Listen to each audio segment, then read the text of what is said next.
In the world of crocodiles, size is everything. And this one is an absolute monster. At 6 meters long, he's the boss of a gang of reptilian killers. The gang takes down and takes apart any animal within their grasp. But everything belongs to the boss. He rules by sheer size and explosive violence. He will maim or kill to keep control. But this year, a young male takes on the brutal hierarchy of the Croc Ganglands.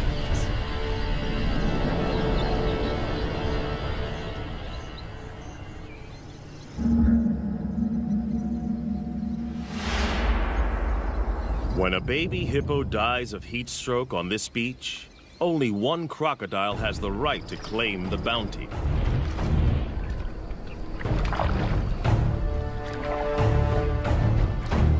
He is the Croc Boss, the godfather of the ganglands. In crocodile hierarchy, size is power. And for many, many years, his 1,000 kilograms has topped the scales. As biggest croc on the beach, all food is his.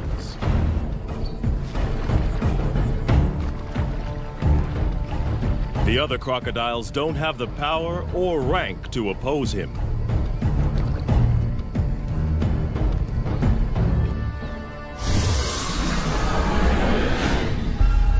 The boss didn't discover this carcass. One of the subdominant males found the prize.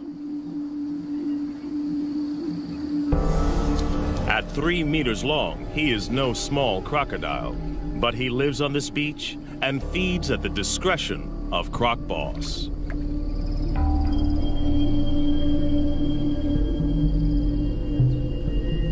All the smaller crocodiles understand the rules. They only eat if the boss allows it. All along the river, territories work the same. Sections, each as big as 4 Olympic swimming pools, are dominated by a single large crocodile and his gang.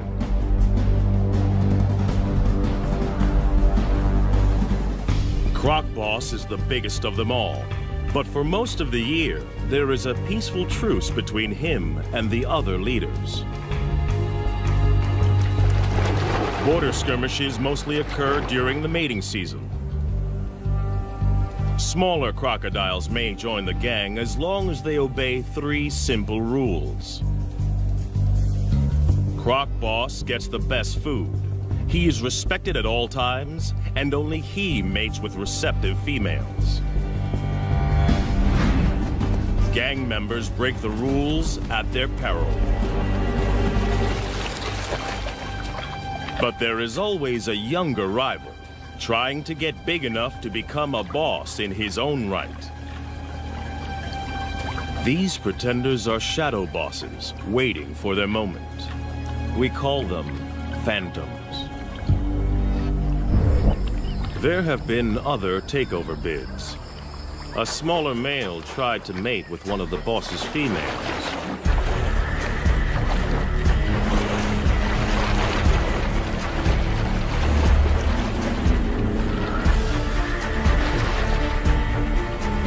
It was a reckless move.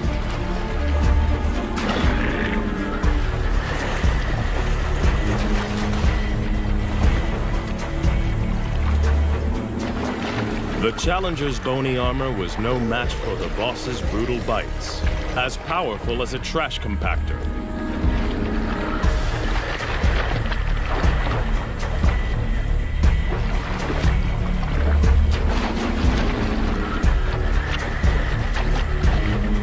Discipline was swift and terminal.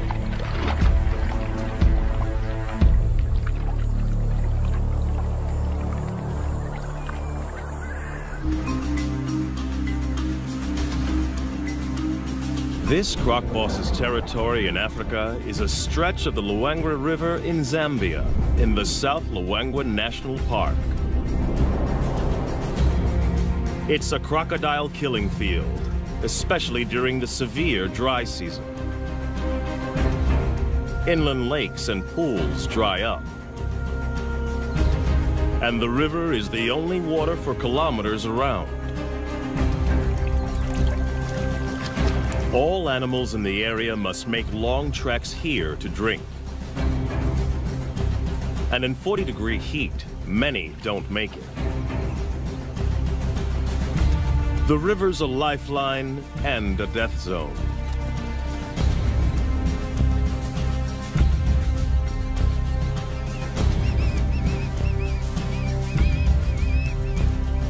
For the croc gangs, the living is easy. Even the smaller ones get to feed.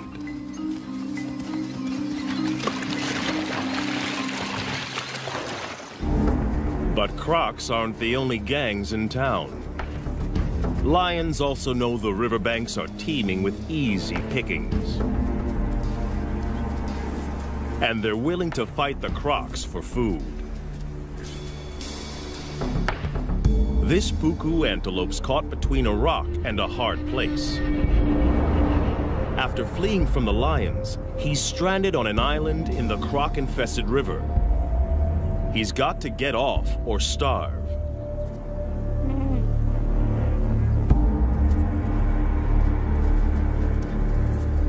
The lions won't swim after their prey. They'll wait for it to make a mistake.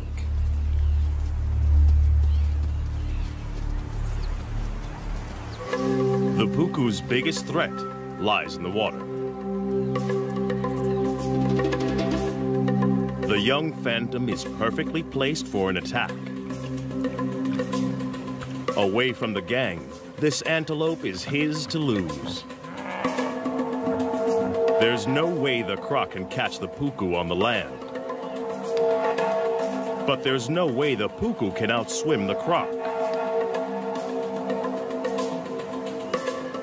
It's like a game of chess with life and death stakes.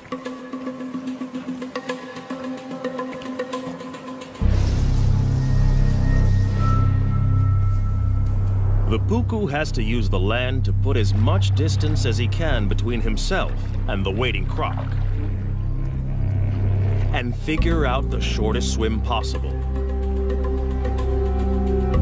The croc must anticipate the puku's escape route.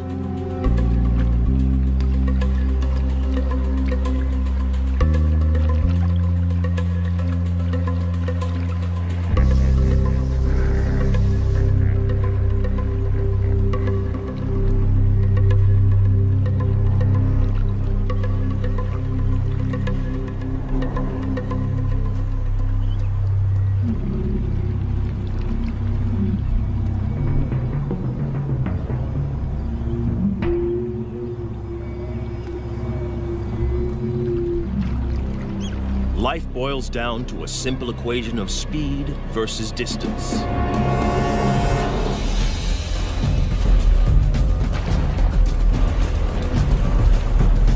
The croc submerges like a torpedo to reduce drag in the water.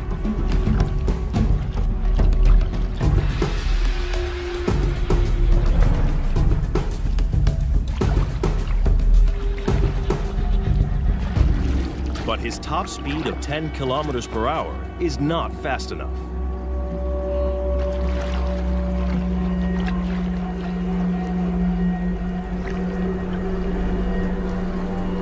The puku's calculations pay off.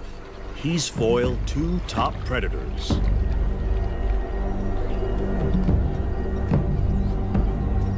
The young croc misses an easy kill.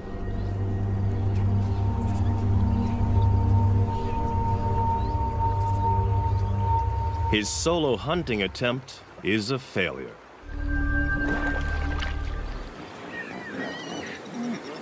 But the dry season has another food bonus on offer.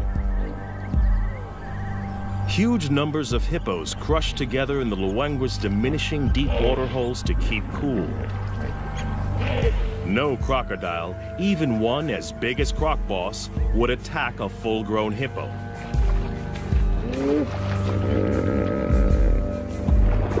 They are way too big and dangerous to take on. A single hippo bite would destroy a big crocodile.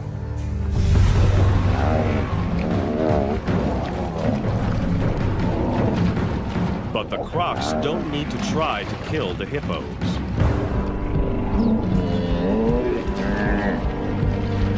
In crowds like this, these aggressive 3-ton herbivores will often fight to the death.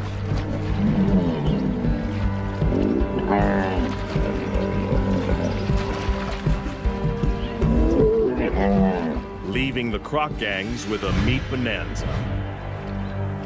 A hippo carcass is one of the rare occasions when rival gang members join forces. Up to 200 crocs from different factions feed together. In fact, this cooperative frenzy serves a useful purpose. Crocs' jaws don't move from side to side. When the carcass is in water, they need others to pull against to help them rip off hunks of meat. It'll take them less than 2 days to completely demolish a 1-ton hippo. With the most acidic stomach of any vertebrate, crocodiles can digest every centimeter of a carcass. And as usual, the final chunk of meat goes to the croc boss.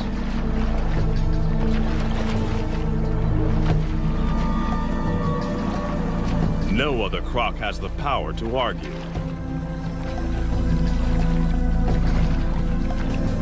Cooperation is officially over.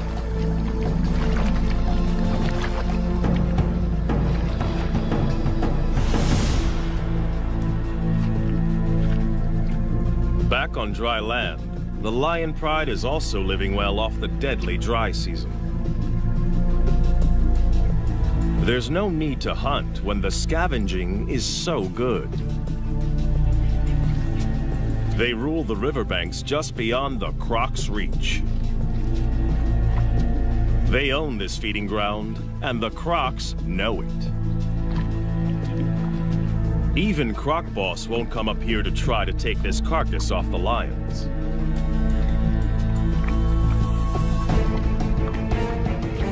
But anything that dies closer to the water is in no man's land, and that means war. Lion versus croc.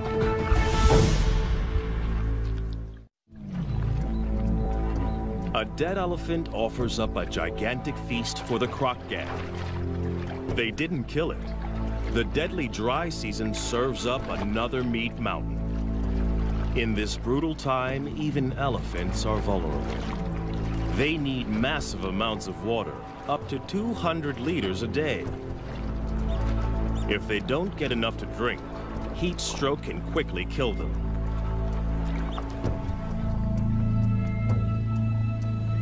The crocs have the carcass now, but they don't own it. It's right in the conflict zone.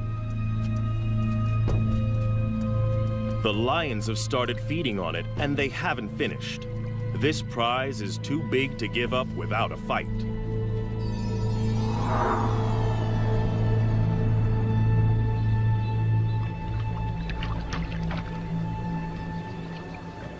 One young male wants more.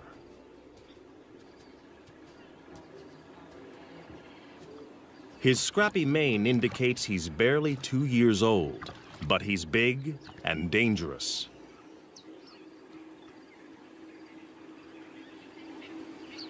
Most of the crocs know to keep their distance. Even this immature lion can kill them. But the inexperienced smaller crocs are willing to take him on.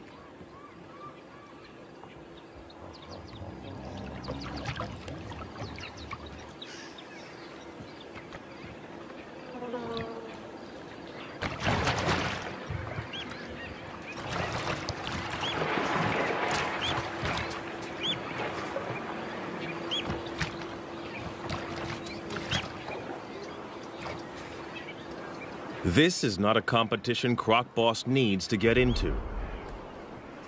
The pickings are slim, and if the gang wins, the carcass is his for the taking anyway.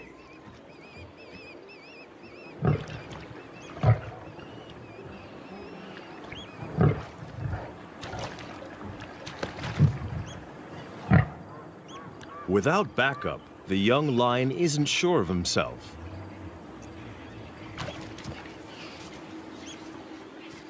The crocodiles win today.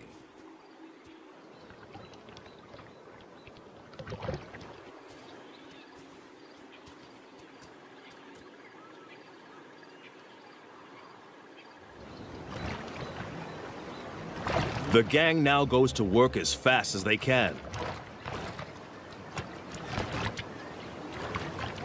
It's a race to rip as much meat as possible from the carcass.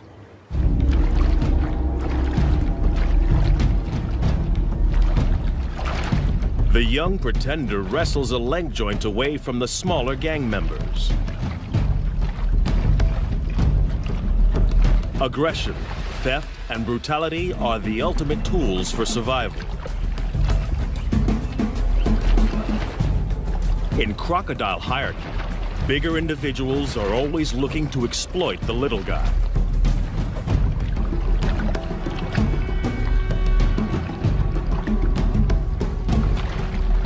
The smaller crocs have learned well from the master.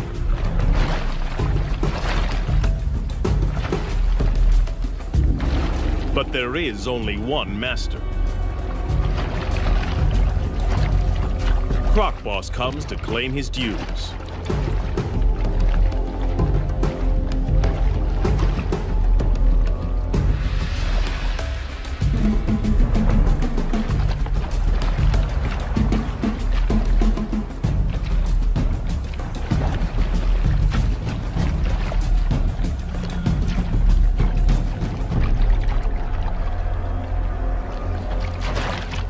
For the smaller crocs, the feeding is over.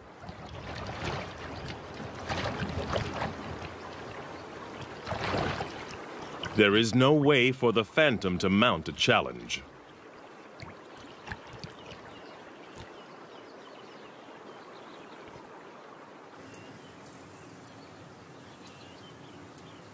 To have any hope of running the gang, he must bulk up. And he can't do that on leftovers from the boss. He's got to find his own food. And the numerous drinking pools next to the river provide the perfect hunting ground. Every morning and evening, the antelope journey here to quench their thirst. A perfect opportunity for an ambush.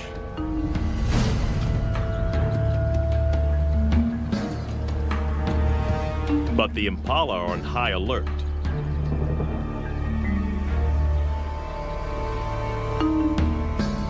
To have any hope of catching one, the young croc must find the perfect pool in which to disappear and wait.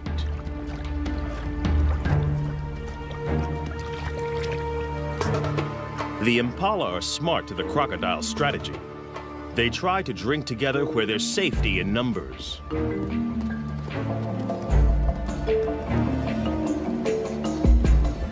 The crocodile must wait for a loner.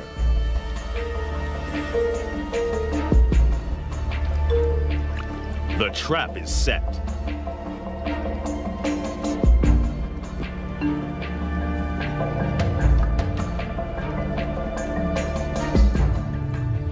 He can hold his breath for 2 hours. And this impala has no clue that below the surface lurks a ravenous crocodile poised to strike.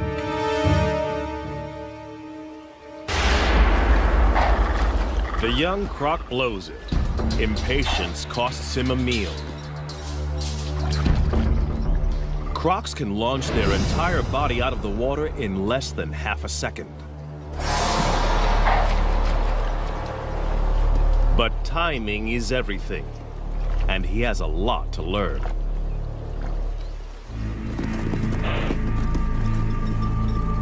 The prey is spooked. The hunt is over.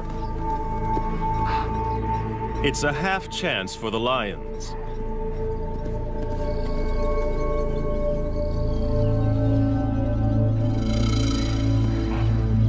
But it's a long chase, too exposed. And they're not that desperate.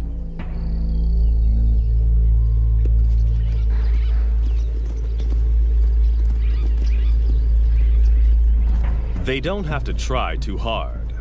In the dry season, death is always just around the corner.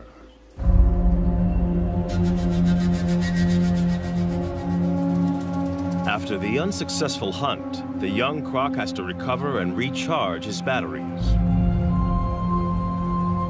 Crocodiles bask to keep their body temperature up and digest more efficiently.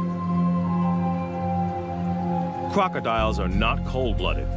Their bodies are as warm as ours most of the time. They just have to work harder to keep their temperature between 33 and 35 degrees. Phantom needs to regain energy. During extreme exertion, crocodiles build up a huge amount of lactic acid. This is toxic and must be eliminated from their systems. The only way is rest. Part of Croc Boss's success is his energy strategy.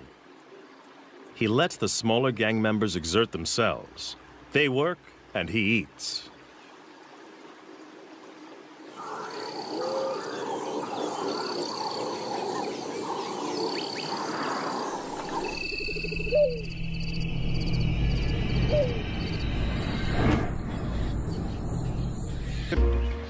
And they have the most unexpected allies. Water birds are usually fair game for crocodiles. But during the dry season, there's a truce. The birds don't fear the crocs. Instead, they collaborate with them. As water disappears from the inland lagoons, fish become trapped in the shallows. Jammed together, they are easy for the birds to catch.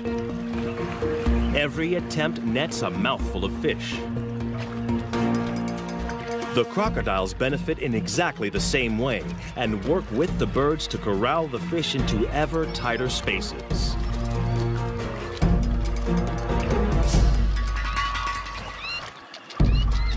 Each fish is a tiny meal, but for the small crocs, this technique is well worth the effort.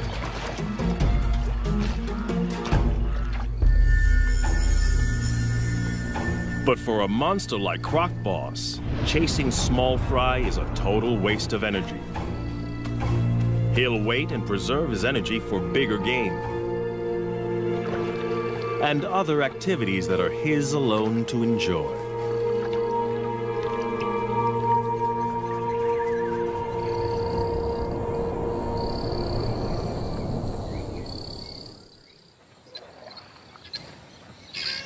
The dry season doesn't just bring a food bonanza. There's an even bigger prize, mating. The ritual begins at dawn. Lifting their heads, the females show submission and look for the most powerful croc to mate with.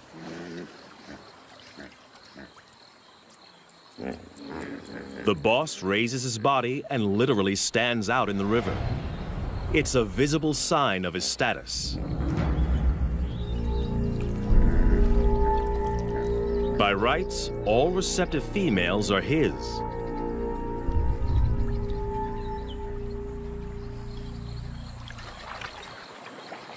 But the young pretender is also drawn in.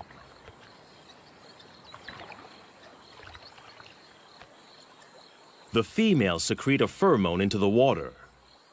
It signals they're ready.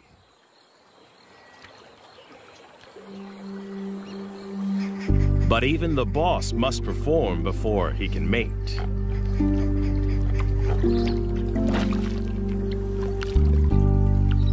It's the only situation he cannot control. The final choice is made by the females. In mating season, females are permitted to wander through rival gang territories as they check out potential partners. The boss's head slaps and bubble blowing are the croc equivalent of beating the chest.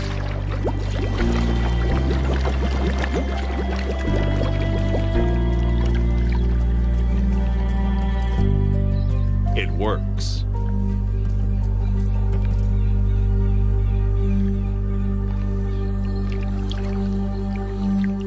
The smaller male can only watch.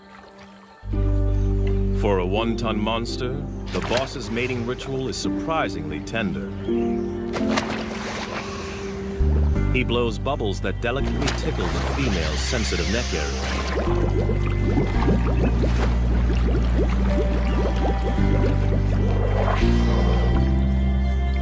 The pair will remain together for up to 1 hour before choosing new partners.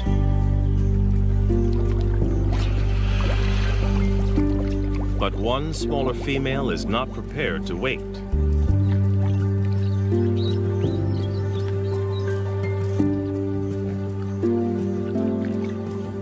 She's interested in the younger rival.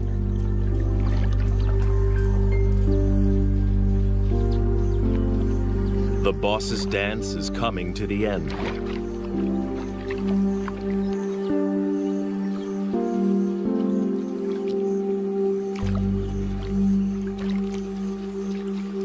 The pair submerges for their final act. And while his leader is underwater, Phantom chances his luck.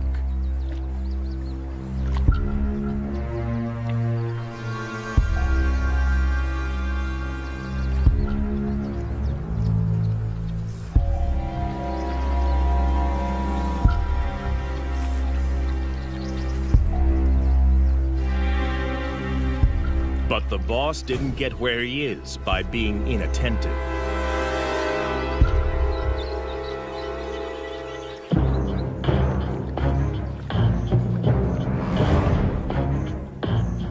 For a junior to mate with one of his females is the worst kind of disrespect. He must be punished. Others have been killed for less. The young croc is now swimming for his life. He's offended in the worst way. And Croc Boss will kill him if he can catch him. But his chase is half-hearted. The boss is still distracted by the mating privileges that come with his position.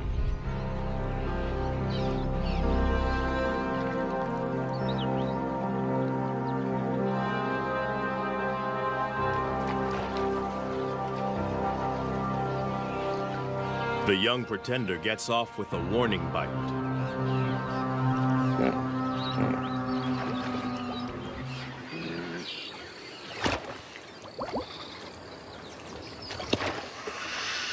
Now the insubordinate is dealt with. The boss can return to more gentle pursuits.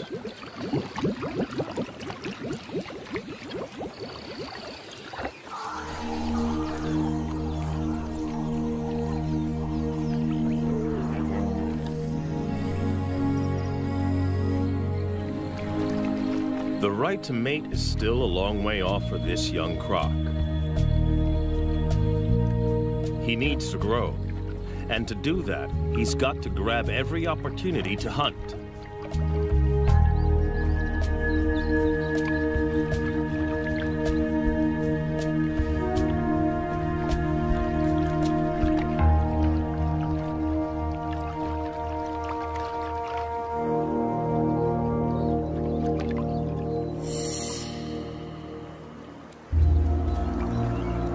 Fortunately, the relentless dry season serves up an endless convoy of thirsty prey. Twice a day, regular as clockwork, impala and wildebeest gather to drink.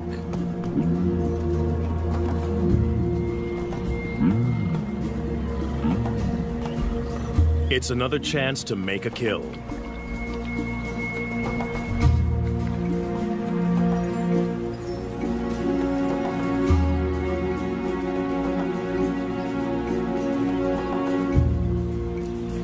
These impala are safe. They know exactly where the danger lurks.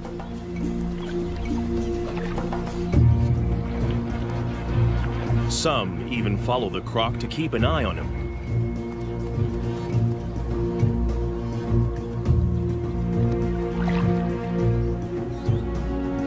He is searching for the perfect place to spring a trap.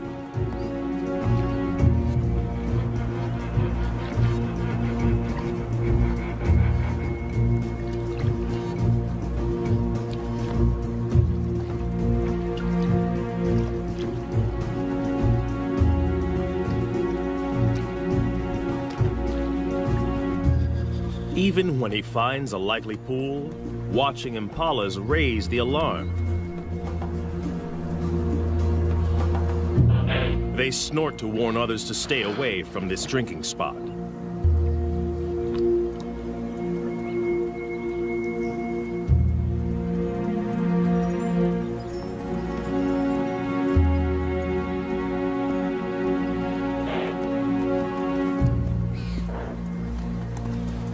But with an unending stream of animals coming to drink, it isn't long before one individual doesn't get the message.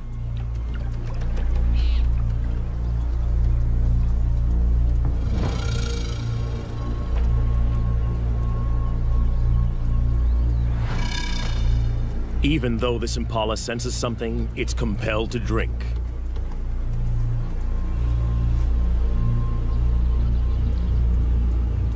Thirst overrides fear.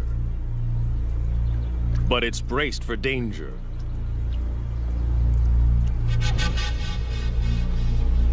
Every muscle is hardwired for escape.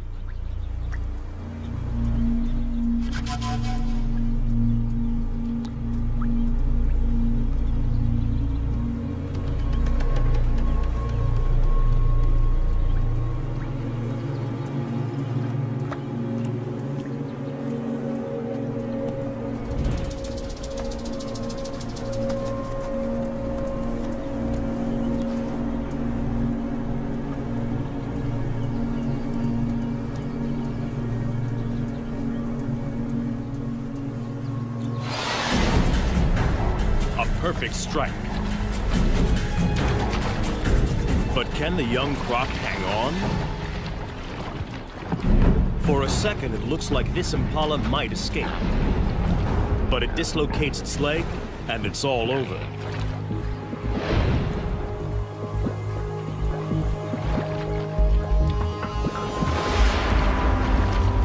The timing of Phantom's ambush was a tiny bit off.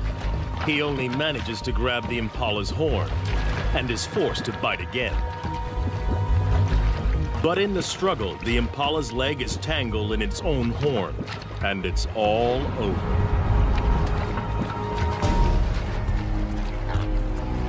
It won't be a quick death. He will have to drag his kill into the deeper river to drown it.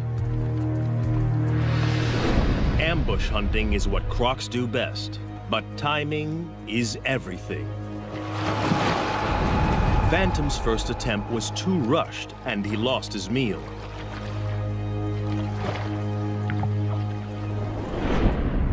But the young pretender is learning. This time, he patiently waited for the impala to make a crucial mistake.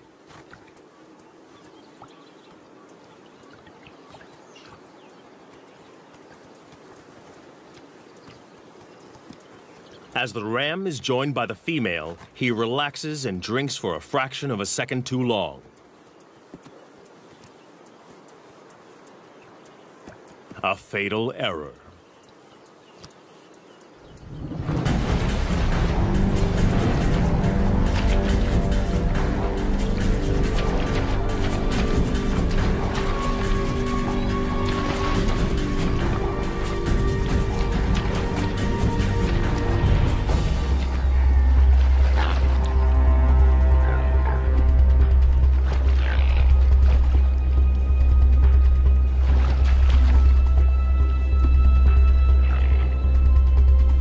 But the croc has made a mistake too. His perfect ambush is in full view of the gang. Now he must fight to keep it.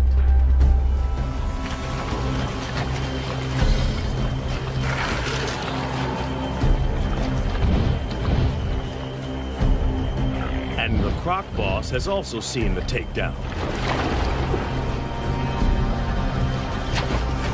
This meal is now his. The young croc has no right to oppose the boss. But he's not going to give it up willingly. He's hungry and stubbornly hangs on. But he hasn't the strength to compete.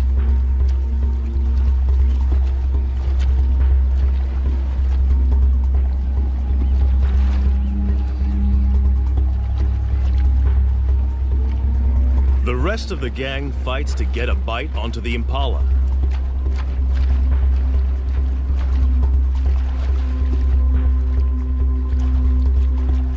They try to lock on before the boss begins his death roll.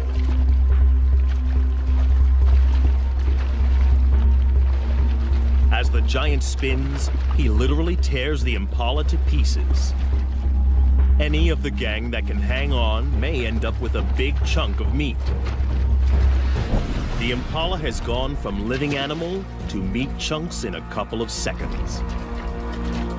Some of the gang manages to snag a piece, but not the pretender. In the ganglands, catching the prey doesn't guarantee you eat the prey. Hunting and fighting are a major drain on a smaller crocodile's energy reserves. Phantom must rest to build up his strength.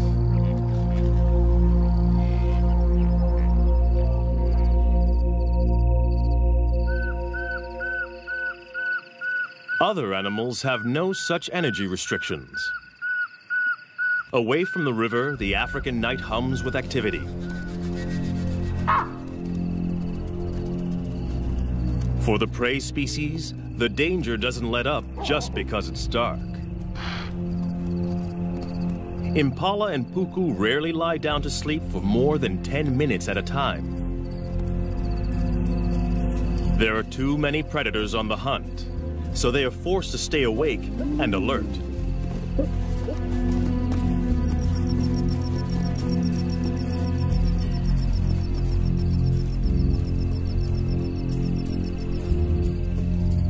Lions take advantage when the crocodiles can't.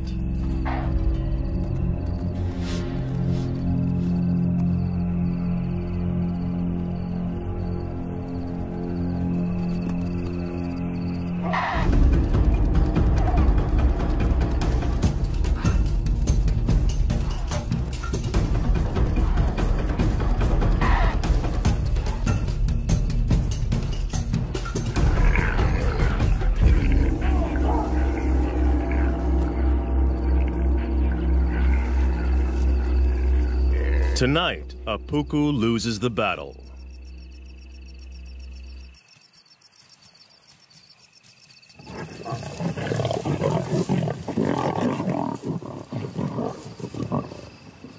Dry season around the Luangwa River is not a good time to be a herbivore.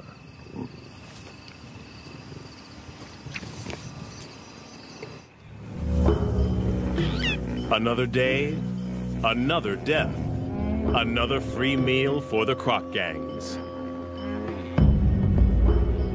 As the sun warms the crocs, it triggers a feeding frenzy on the hippo carcass. Crocs from multiple gangs wait in line to feed. Territorial differences set aside for the moment.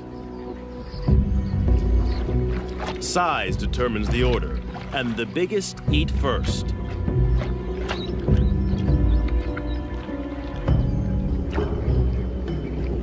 The young pretender and the other smaller crocs must wait.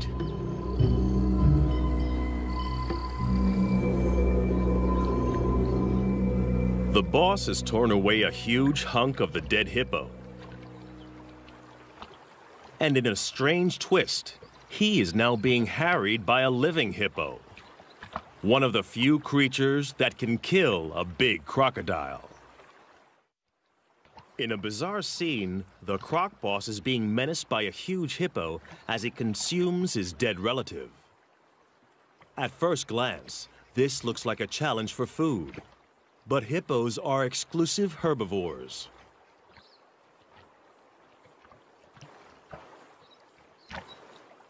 They've been known to lick carcasses, possibly for salt or minerals. But something else seems to be going on here. Perhaps, like elephants, the hippo senses the death of one of its own. But it looks like the hippo is being aggressive. Perhaps this is some kind of primitive emotional reaction. Whatever the hippo's motivation, the huge crocodile knows this is dangerous. With 50-centimeter-long canines and a bite force 27 times more powerful than a human's, this hippo could easily skewer the huge croc. For the first time in a long time, the boss is being pushed around by a bigger beast.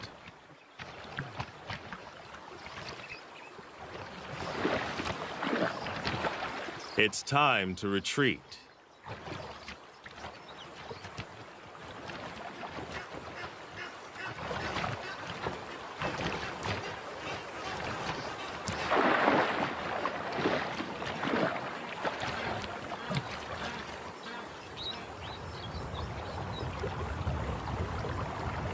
Success in a croc gang is all about being a consummate opportunist.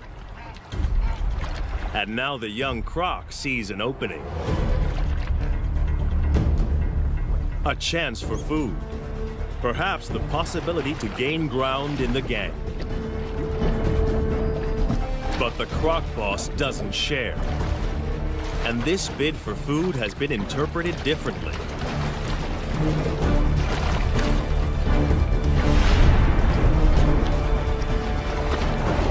It's now a power struggle. And the boss's violent death roll is a deadly attack. Instant retreat is the only acceptable way out, and the younger croc doesn't take it.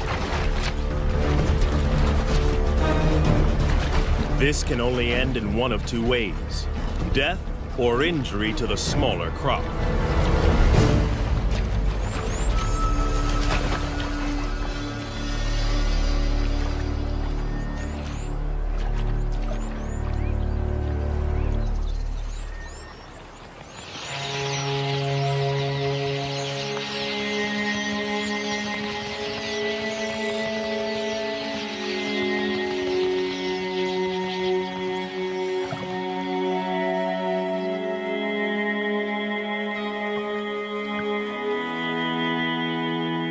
He gets off lightly.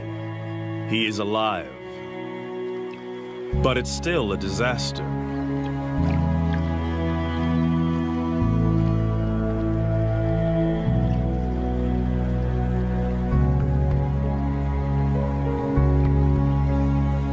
He pays for the transgression with his own flesh and blood.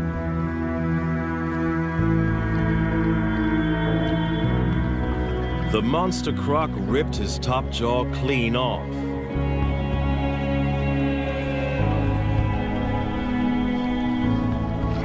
Amazingly, the smaller croc will survive this hideous injury. Crocodiles have special antibodies to help them heal from massive wounds. But it will not regrow. He is not just deformed, but terribly handicapped. His journey to the top position is over. From now on, he will be the last in line to feed. The croc boss and every crocodile, small or large, must now be shown subservience by the challenger.